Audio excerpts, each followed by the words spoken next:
Well, welcome back into another edition of KARE 11 Sports Plus. This time, we're making things a little different. It's going to be Timberwolves pregame version. Obviously, the Timberwolves play Game 2 against the Golden State Warriors. I'm Julia Daniels. This is Nasera Kelby, in for Reggie Wilson. You're doing a great job. Shout out my twin, Reggie Wilson.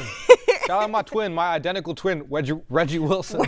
I get so excited. I get too excited sometimes. We got to talk. Obviously, Game 2 is tonight. A lot of things that can be fixed. But before we get to that, let's talk about this Game 1 a little bit because we haven't gotten to break it down together. Your initial thoughts?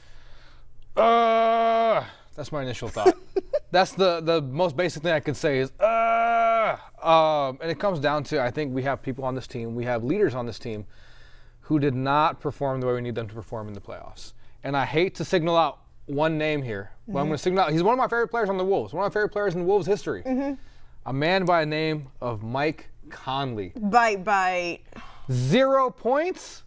Mike Conley. 0? Not even like one free throw?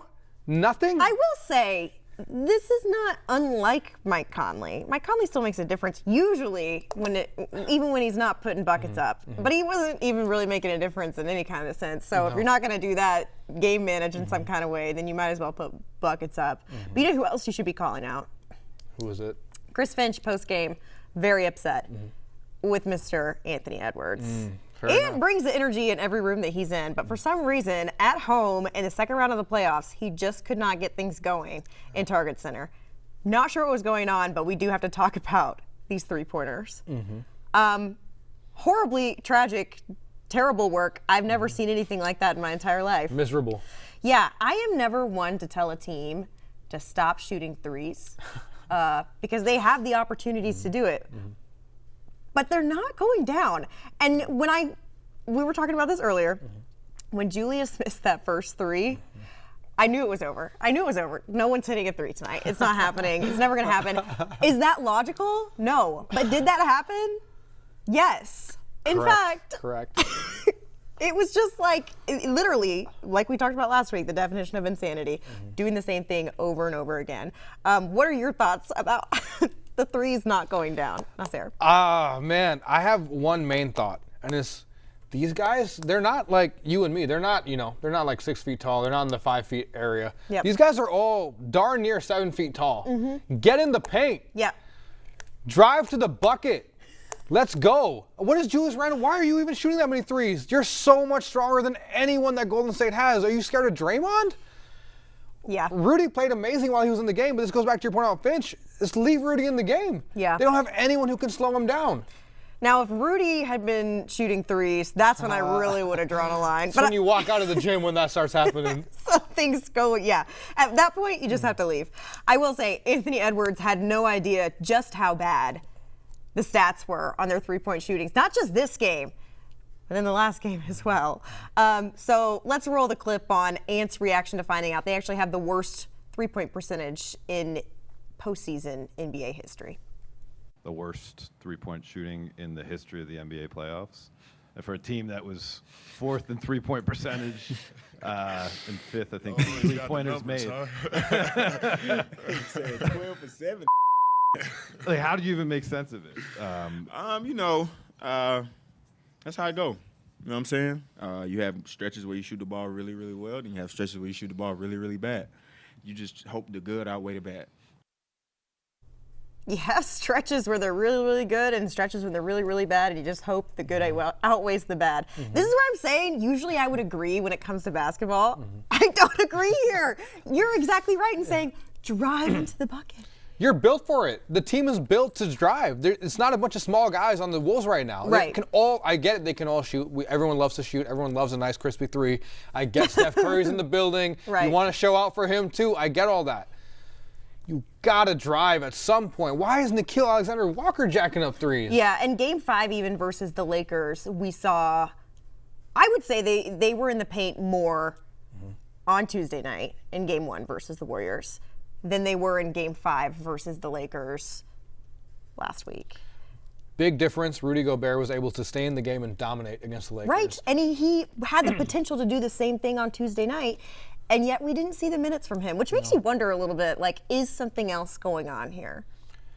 It's a good question. I mean, to me, it just goes back to we just saw all the heat that JJ Redick caught for not switching up his lineups, for letting the same guys play no matter how badly they're playing. And then we see Finch do the same exact thing. Get Nickeil Alexander-Walker out of the game for a little bit. It's tough. It's hard to watch him. Just why are you taking those threes? Just wait. I mean, they're taking these threes with 20 seconds left on the shot clock. Yeah. They're running down the court just to jack up a three right away, and that doesn't make any sense to me. When I take a look at the game flow and the win probability line graphs, you can look up online from game one for those that don't know.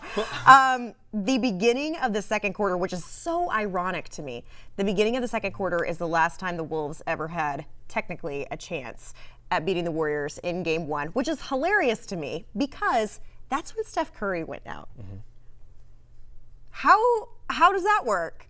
It's something of a talent, I would say, for the Wolves to do this to themselves. Obviously, tonight something has to be different. So when we come back, we're going to preview tonight's matchup. Hopefully things are changed a little bit. So stick around. You're going to want to see it.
Well, welcome back, everyone. Another edition of KARE11 Sports Plus. We are talking Timberwolves today because they've got game 2 tonight. We're previewing that matchup right now. If you missed our first segment, we just talked about how terrible they were in game 1 on Tuesday night.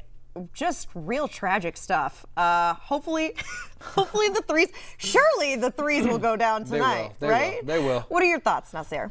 Real quick, I do want to highlight one thing. Yes, the Wolves played bad. Yes, they were not coached well. Yes, the threes didn't fall. Yes, they didn't use their heads. Yes, the Warriors were hurt. They didn't have their best player. I got to give Steve Kerr some credit. Steve Kerr, with the lineups, he was creative. He was able to adjust. He was able to adapt. And that ultimately, I think, to me, was a big reason why they won the game. I mean, he's keeping all his guys fresh, even after losing the greatest shooter of all time in Steph Curry. And the Wolves, they seem tired by the end of the game. Mm-hmm. And it's not, and this goes back to coaching, is we have young guys on the roster, right? We have a Jalen Clark. We have TSJ, who did get some minutes in there. But not to the effect that you saw Steve Kerr, and you kind of see why Steve Kerr was the Olympic coach. Right. Why Steve Kerr has all these championships. And that's that ingenuity that he was able to employ against us with his lineup. It's also an interesting topic that you bring up as well, too. When it comes to utilizing your bench, the Wolves we've talked about so much have this depth, right? Mm-hmm.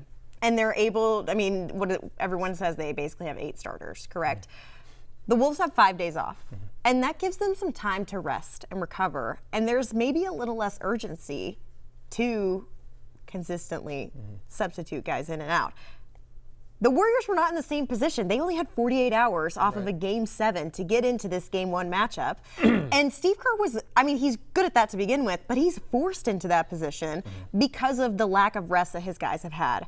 And so it turned out something that you would think would be a weakness for them headed into this matchup on Tuesday night actually ended up being one of their strengths. We'll see actually how things go for the Wolves tonight in terms of substitutions and getting guys in there because they have the depth to do.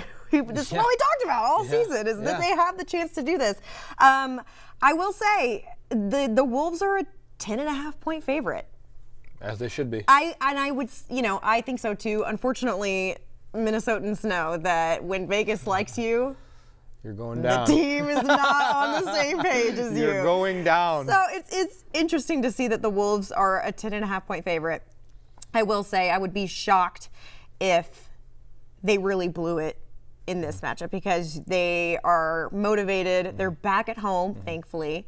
And you hope that the energy's back at Target Center. I think there were like some signs of life in there when all of a sudden when Ant's driving into the paint, they're getting buckets. It's crazy how that works. Insane. Who'd have Yeah, thought? who would have thought? So maybe we'll see some of that tonight. I know, honestly, Game 4 against the Lakers, and there were rumors that he was having some calf soreness. I don't know if that's still a thing. They're not going to tell us if it is, but it does seem to me like he, in Game 1, was not playing to his potential that we've seen before. And so hopefully tonight we'll see a little bit more aggression from Anthony Edwards, more minutes from Rudy Gobert. And Mike Conley, put up some buckets, dude. Or Dude, game at least manage. one, dude. At least one. Can we get 1 point from Mike Conley? Him and Nickeil Alexander-Walker together played for 36 minutes and got 0 points. Right. How do you do that? Yeah. You would think just by coincidence almost, they'll get at least 2 points between the two of you guys. Right. They didn't play up to their potential. I will say one more thing on this topic of the threes. Some of them were good looks. Yes, Yeah. some were forced, some were you didn't need to shoot that, but some of these are really good looks that just didn't go down. And I think that's going to change tonight. I think you're going to see that in a big way. And also, keep in mind, everybody, Steph Curry is out for the next 3 games. Maybe that could have been something that shook them up a little bit. I know it sounds crazy to say that, but when you're planning for a team that's been built around a guy like Steph Curry, and then all of a sudden he's not in there anymore, guys like Buddy Hield to step up, we don't expect that to happen. And so maybe they have a little bit more preparation for the guys backing Steph up when it comes to this offense, because the Wolves defense didn't look like what it should have looked like without Steph Curry in the game Correct. on Tuesday night either. So hopefully tonight they can get back to the character that they know of being one of the best defenses in the league. We'll see. Golden State's got a pretty solid defense too, so. I will say they still held them to under 100 points. They did. That's got to be at least their, third or fourth time I in would this playoffs. say that would be impressive if Steph Curry was in the game. Yeah, fair enough. You can't let Draymond Green put up buckets like he did. Yeah. That was insane. It's time for him to maybe get a little rest tonight. Yeah, I hope so. I will say one more thing I real quick want to point out about Anthony Edwards. Yes, he did not have a good night shooting. Actually, he had a horrendous night shooting. It was actually tough to watch him drive in the whole first half. But I will say, unlike in the past where we've seen Ant not see the ball go down, you see him kind of get a little bit dejected, a little bit uninterested in the game. He still got 14 boards. And that's tough in the NBA to get 14 boards. And that's a Right. guard position, getting up against Jimmy Yeah. Butler, against Draymond Green, against these guys who are extremely physical. And he's competing in that way. I hope we see that continue tonight. Yeah, he's got to put it all together tonight. It feels like Game 2 is a must-win, even though technically it's not. Still a lot of basketball to play. We'll see how it goes. Thanks for watching.